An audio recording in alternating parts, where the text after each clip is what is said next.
तो चलिए शुरू करते हैं।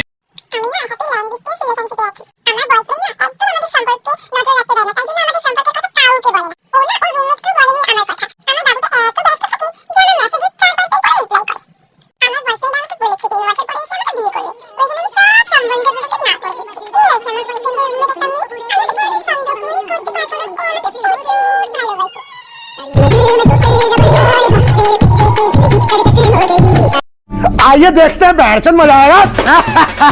ये না কোন ক্লাসে পড়ো?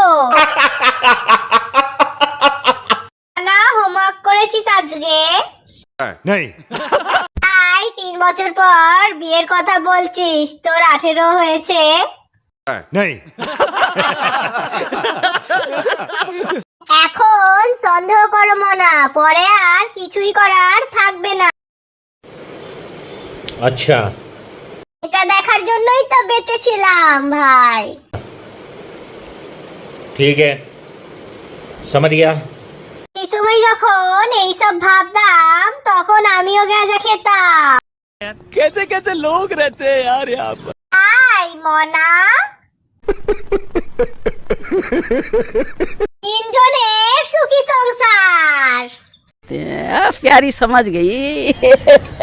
বনু, আগে তুমি পড়াশোনা করো, তারপর বয়ফ্রেন্ডের সাথে বিয়ের স্বপ্ন দেখো। बात तो सही है। তোর সম্বন্ধ আসছে, তোর এজ কত বোন? ये तो लेटेस्ट न्यूज़ है। বোন, তুই এই এজে এসে রিলেশনও করিস, তাও আবার লং ডিস্টেন্স। हमारे यहाँ ऐसा ही होता है। देखा आपने लापरवाही का नतीजा है। তোরও বিয়ে আছে? असंभव, असंभव।